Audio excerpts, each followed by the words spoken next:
Okay, welcome and or welcome back to the channel. My name is Sarah. It's been 2 weeks, 3 weeks. Unintentionally took a few weeks off. I'm not mad at it. I needed some rest. One particular week, I think it was last week, I had every intention of filming. But if you're in the workout space or you've worked your ass off, you know what I'm about to say. If you don't take rest days will take you. So that's what happened.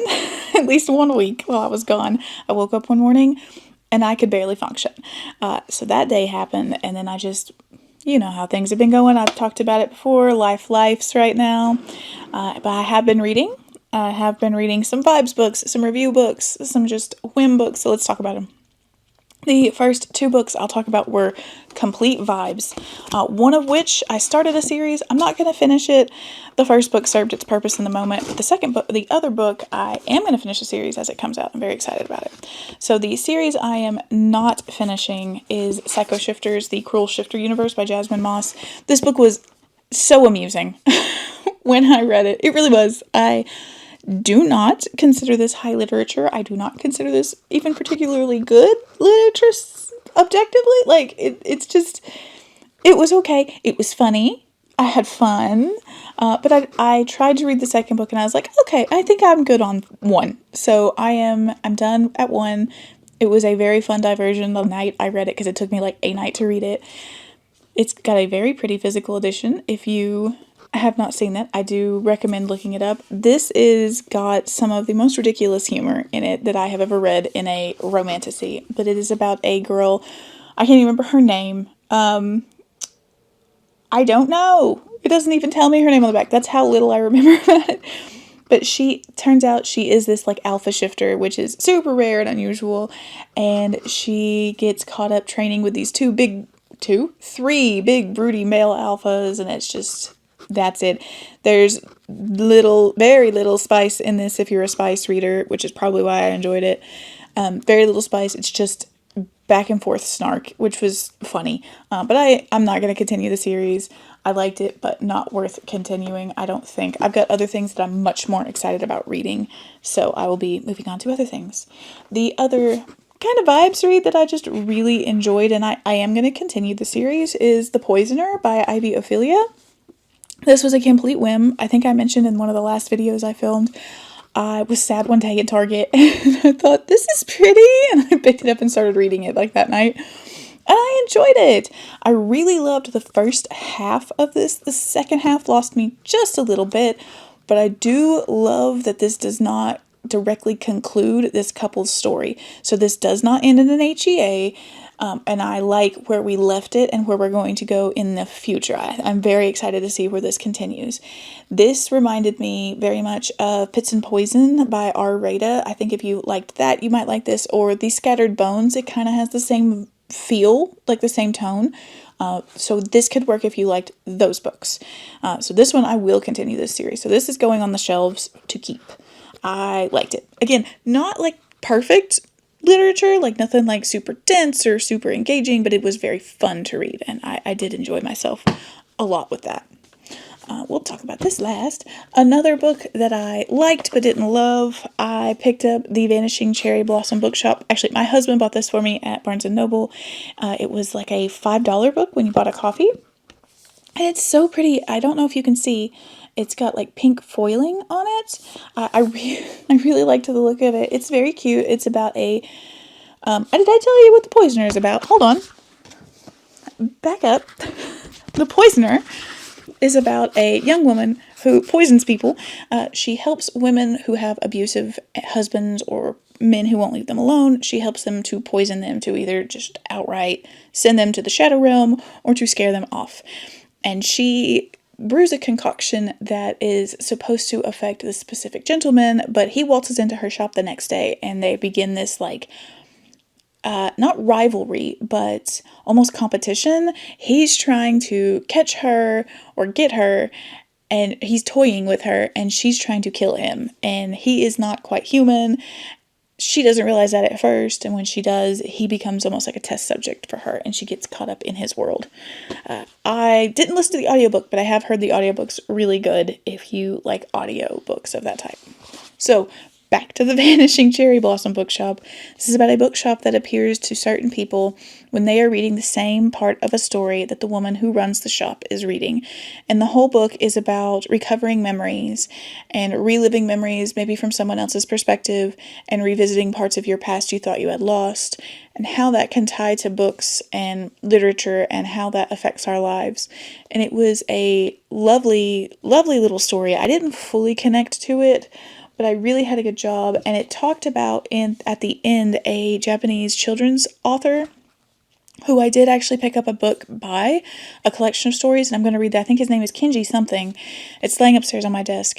It's very short. I'll try to talk about it next week. But I found it very wholesome. It had a feel to it that I really enjoyed, and I'm looking forward to reading more. It's been a while since I've read Japanese, just contemporary fiction, so I'm looking forward to reading more, but this was interesting. It was good. I don't know if I would wholeheartedly recommend it, but if you like that genre, you may very well really enjoy it. Then, I don't think I talked about, at the end of February, beginning of March, I caught up on Rooster Fighter.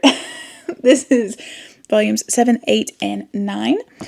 And these are, if you don't know, about a rooster who fights demons. That's the name, the Rooster Fighter. He has set out to defeat the demons because one destroyed his sister Sarah, which cracks me up every time. Not because she's dead, but because that's my name. But he's out to destroy the demon in white who ate his sister Sarah. And along the way, his half-brother ends up joining him. A chicken named Elizabeth ends up joining him. That's Elizabeth there. And a chick, I believe she goes by Chicken Little, or Chick Little, or something like that. She joins him as well. And they are having adventures trying to figure out how these demons are appearing, who's controlling them, and how to find the demon in white to defeat him. And it is just a whole thing. If you like JoJo's Bizarre Adventure or Dragon Ball Z, this could be up your street. I did watch the first episode of the anime, which came out last week, and it was very funny. I made my husband watch it, and he thought it was ridiculous, which I think is the appropriate response to Rooster Fighter. But I don't think it fully captured the majesty, I think, of reading it in the panels in the manga, but it was really good. So you could try the anime and see what you think. It's not as good as the manga for me, but it is good. Now, I'm going to talk about one more physical book, and then I have a couple ebooks, and then my favorite book that I've read so far. The last physical book that I read, and I did read with audio, was The British Are Coming by Rick Atkinson, which I've had on my TBR for a hot minute, but my audiobook hold came in on the library, and this one was done a disservice because I kept putting it off, and I ended up reading it on a super fast speed, which I can do, but I don't love, and so, I don't think I fully enjoyed this the way I could have. I'm going to read more on the topic. I have another book, 1776, that I'm going to pick up in the next couple days. I don't know why I'm suddenly reading about the Revolutionary War. I have, insight into my mind. I find all kinds of things interesting. I think history, animals, science, religion, it's all fascinating to me. It's just, can I pick it up at that exact moment and read it? Do I have something that's going to grab me in that moment? Hook me long enough to keep me reading all the way through? I would read. I am one of those people, if I sit down and you leave me with Wikipedia, I will be gone for hours, and I'll come out with random facts nobody wants to hear, right? So, I just like to learn things. I'm always like, ooh, that's fascinating. Tell me more about that. Or, ooh, why is he doing that? I'm the annoying person who Googles things in the middle of TV shows and wrestling matches and, anything. I'll find a reason to Google, why this, why that, why this, anyway. So now for whatever reason, I picked up a Revolutionary War book. I thought it was fascinating. My one big takeaway from it, because this covers the first, year of the Revolutionary War, is I'm surprised anyone survived. The whole, first year is just, no one had enough food, no one had enough water, no one had enough ammo. How did this war even, continue? It's wild to me that anyone survived this war. And that the war even continued, because it does. I am going to, like I said, read 1776, which also covers, I think, the first year or more of the war, and then I'm going to read the next in this series that this guy is writing. And, anyway, it was interesting. but I did it a disservice reading it the way I did, which was very quickly, and I wish I hadn't. So there's that. If you do read it slowly. Okay, so the couple of ebooks that I've read, there are, I think, 3 of them. Yes, there are 3 of them. So first off, I read Cabaret in Flames by Hache Puyo, this author also wrote Not Too Bold or Be Not Bold or something like that last year, and I loved that novella. So many spiders, big tarantulas everywhere, 10 out of 10, I loved it. This one was really good, but I didn't love it quite as much. This is about a woman who is a doctor to her what are called gulls, Guls, but they are vampires of a sort. She's not an android, she's got replacement body parts.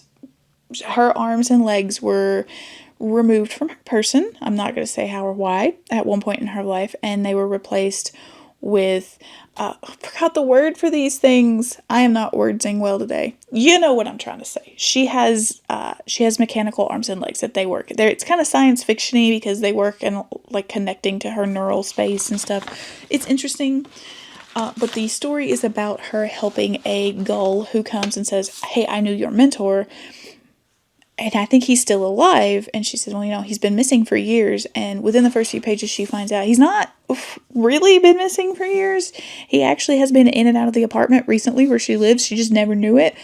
And so she decides to help this guy find her mentor and find out what's going on. And she gets caught up in this kind of like conspiracy that is very, very topical to certain things happening in America.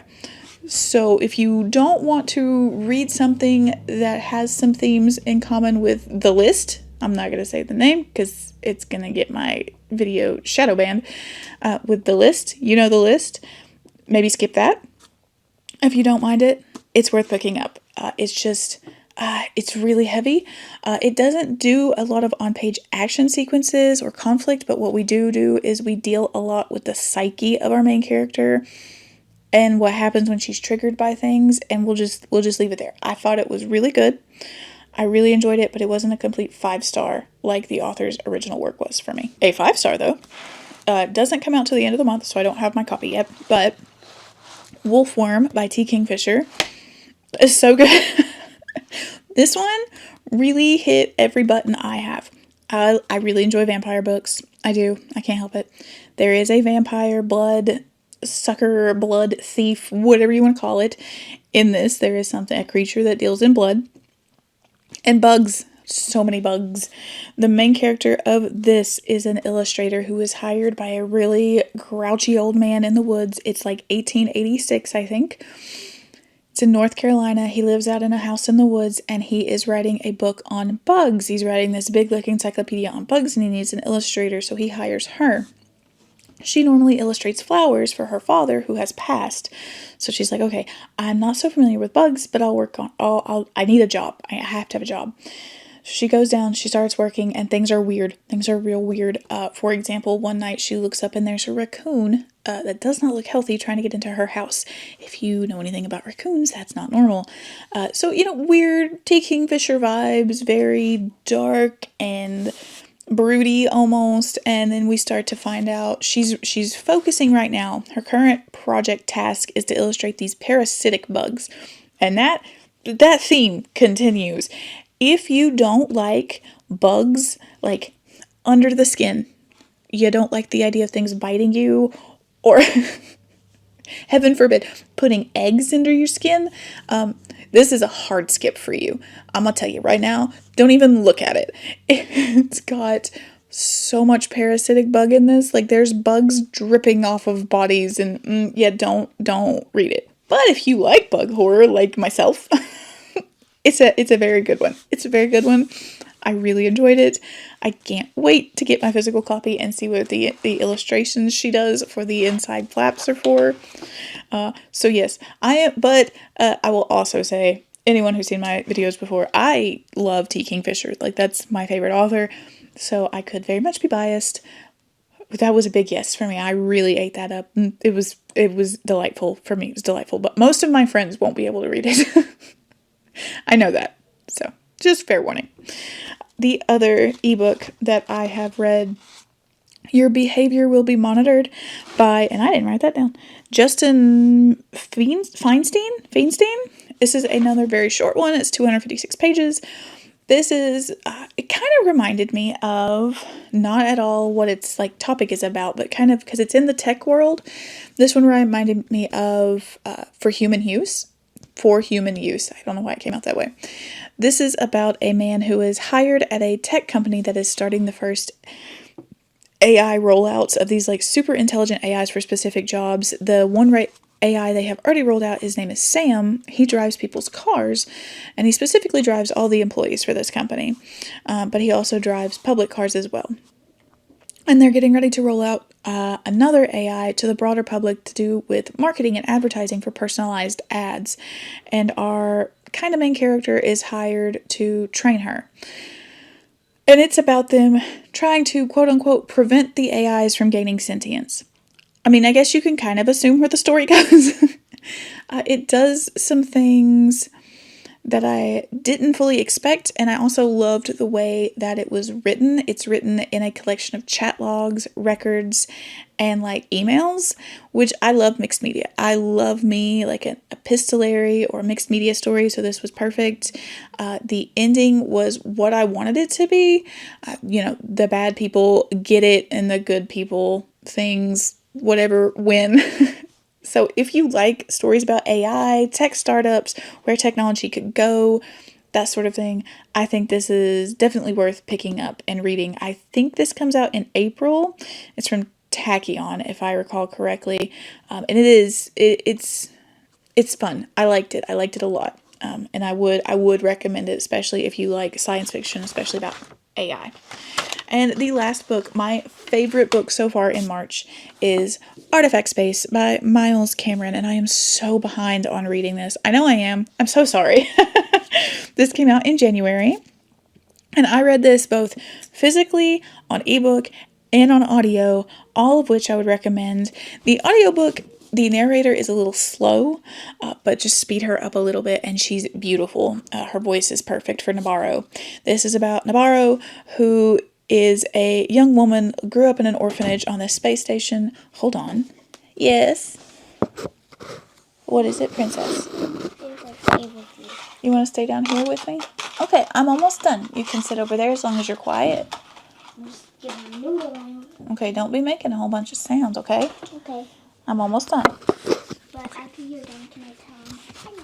Yes, you can say hello before I turn it off, okay? Okay. All right. Sorry for the interruption.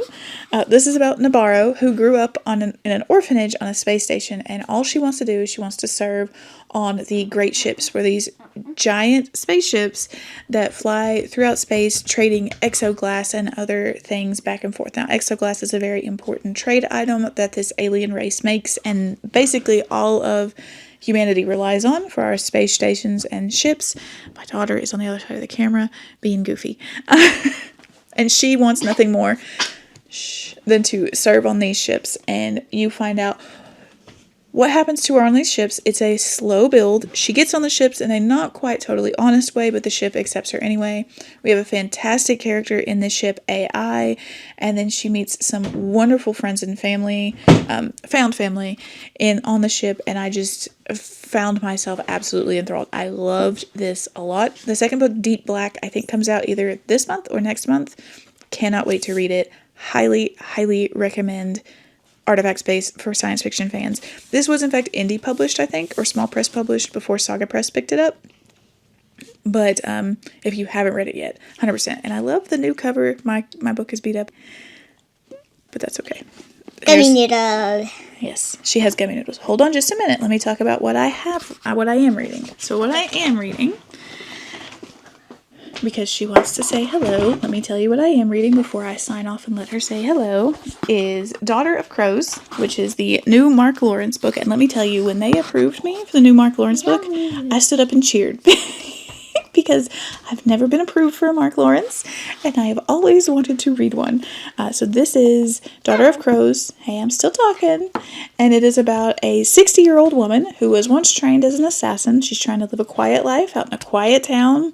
That does not work out, and we're following her, what's happening to her at like 60, 70 years old, and what happened to her in her past.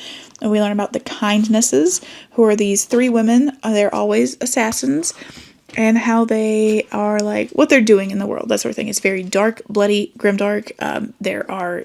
People are dying constantly. Point of view characters, in fact.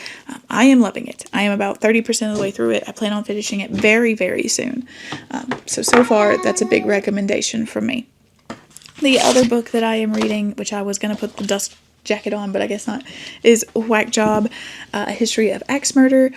I'm not loving this one as much as I had hoped. It's basically going through history to each axe type and style that she is using as an example, and looking at them culturally and telling a specific story to that culture of that type of axe.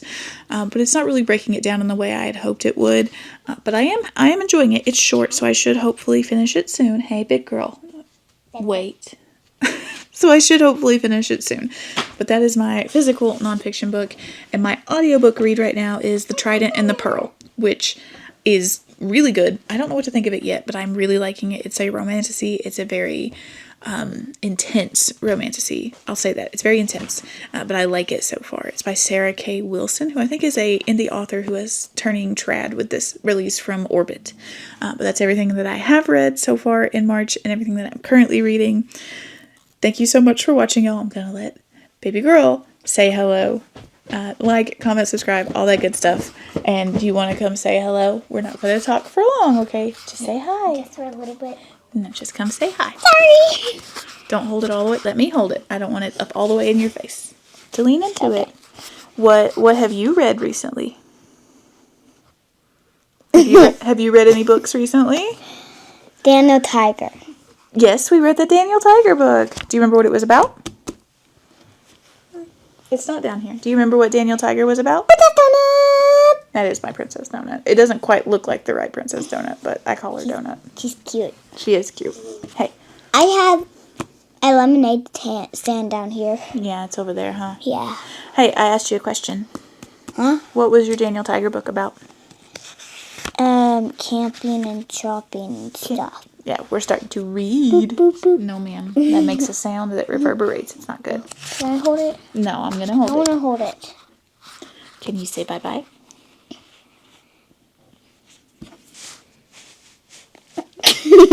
You goober. Ha-hoo, ha-hoo. Bye. Bye.